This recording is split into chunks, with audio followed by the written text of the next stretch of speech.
नमस्कार दोस्तों, एक नई लर्निंग के साथ हाजिर हूँ और आज की इस लर्निंग में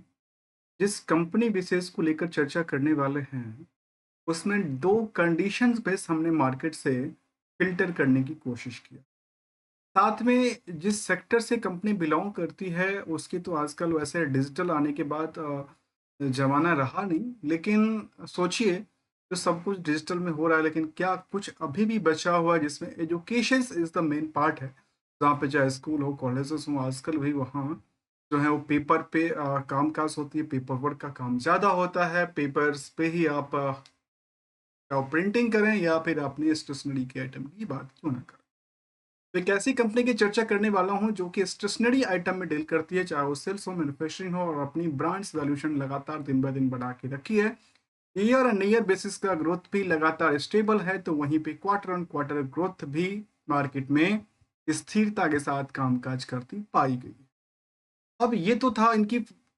पास्ट परफॉर्मेंस की कहानी, लेकिन क्या इनका आज के टाइम में मार्केट के जो प्राइस ट्रेंड है, स्टॉक की ट्रेंड है, वो कहाँ तक स्थिरता बनाती है? उसको लेकर जब देखा गया तो हमने इसको देखा कि रिसेंटली जब हम लोग देखते हैं कि मार्केट एक क्राइसिस से गुजरता है, मार्केट में बहुत बड़ी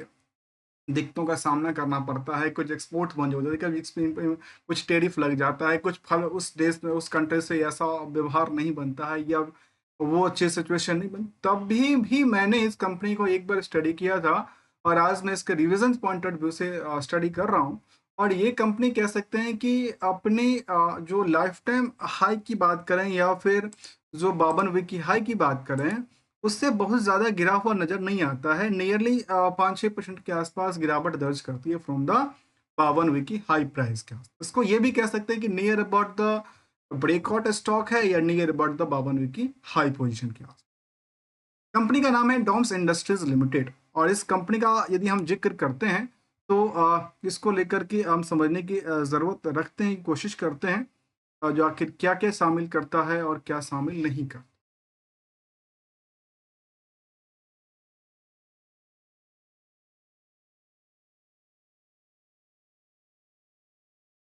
देखिए, सबसे पहली बात है मैं आपको बताऊँ we are not an trader, not an advisers, only as a learning point of view से लेके आते हैं, समझने की कोशिश करते हैं और जो हमने आपके सामने बैकग्राउंड्स में दिखा रहे थे, इस कंपनी को लेकर के हमने बहुत पहले ये स्टडी किया था, शायद दिसंबर की बात है, उसके बाद मार्केट में आज भी हम इसको दोबारा अवलोकन करने की कोशिश कर रहे हैं।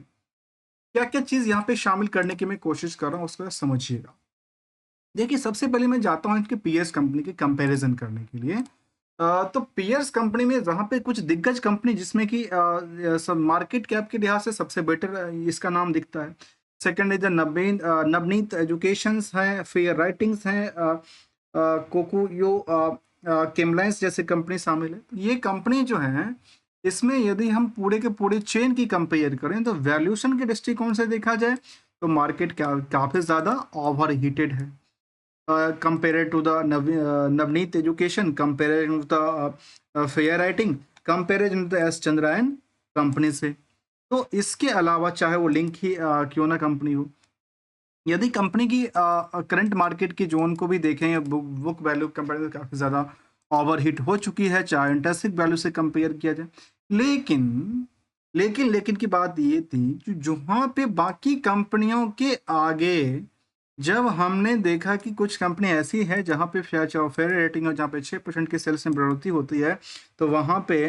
चाहे वो कोकोयोस केमलैन की बात किया जाए जहाँ पे 4% निगेटिव था, वहाँ पे डॉम्स इंडस्ट्रीज की बात करें तो 34% से लेकर के और 35% के बीच में इनका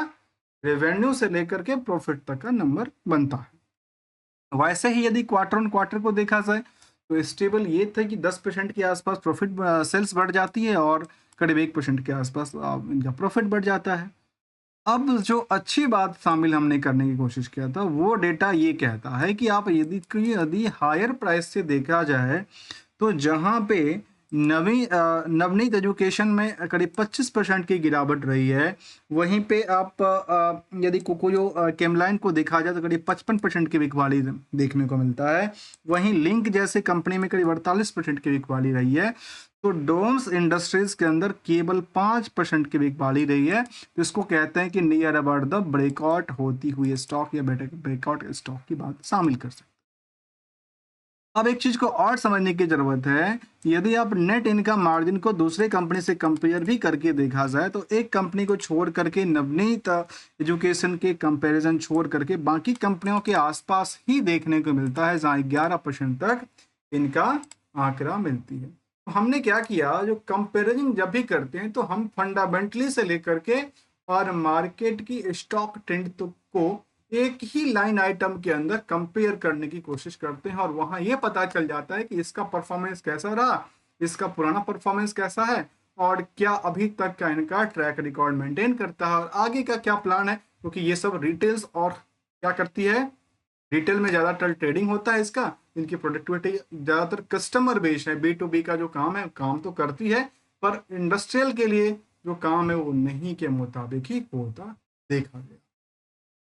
यदि कंपनी के कुछ और पहलू की तरफ ध्यान देने की कोशिश करेंगे तो ये जिक्र करता है कि company year and year basis के मुताबिक जो ग्रोथ रेट बनाती है वो टाइम टू टाइम सेल्स बढ़ोतरी था, प्रॉफिट में बढ़ोतरी का आसार है, स्टॉक प्राइस पिछले एक साल में 100% से ज़्यादा की रैली क्रिएट कर चुका है, तो रिटर्न ऑन इक्विटी भी इनको बैकअप तैयार बैठी है। इसके अलावा यदि हम इनकी निवेशकों के इंटरेस्ट जानने की कोशिश करें तो जहां शेयर होल्डिंग पैटर्न के मुताबिक 61,000 से ज़्यादा निवेशक शेयर होल्डर इस कंपनी से जुड़े हुए हैं, इंटरेस्टेड हैं, वहां पे इस कंपनी में सबसे ज़्यादा की बात करें तो DII की होल्डिंग। सोचिए, एक जहां लगातार हम लोग सुनते हैं कि FII बिकवाली कर रहा है, DI खरीदारी कर रहा है, तो वहां पे यहाँ पे देखा गया कि यहाँ पे DII के पास 15% से ज़्यादा की होल्डिंग है, 70% आम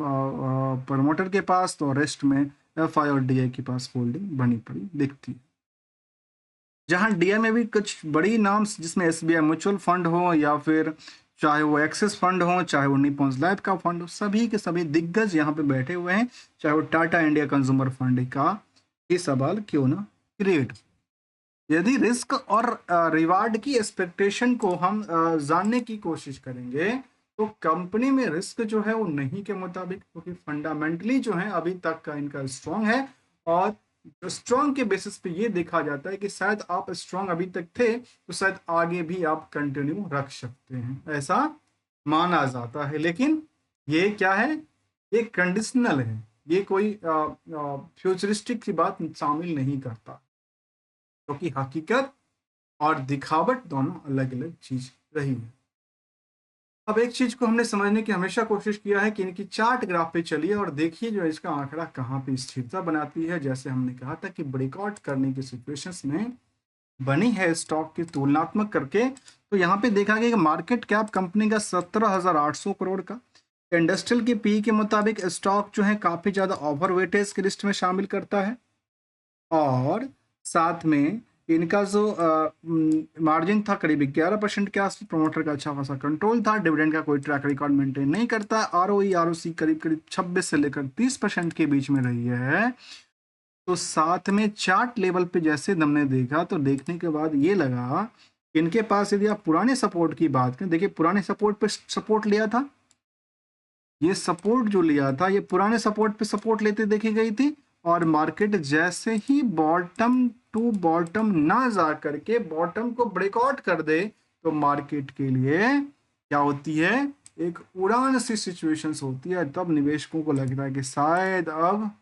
99 तो लगा चुका, तो शायद अब 100 भी लगाएगा, चाहे आप क्रिकेट खेल रहे हो या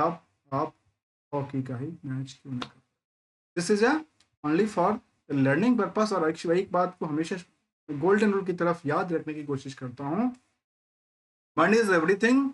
secure and save for the better tomorrow. और यदि मौका मिले तो प्रॉफिट को लपेटने की कोशिश कीजिए, और लगातार होती हुई लॉस को या तो अब लंबे समय तक लॉस में झेलते रहिए, या उस लॉस को स्टॉप करने की कोशिश करते हुए अपनी कैपिटल को बचाने की कोशिश भी करनी चाहिए। मिलेंगे कुछ नई पॉइंट के साथ, तब तक के लिए थैंक्स फॉर ज्वाइनिंग।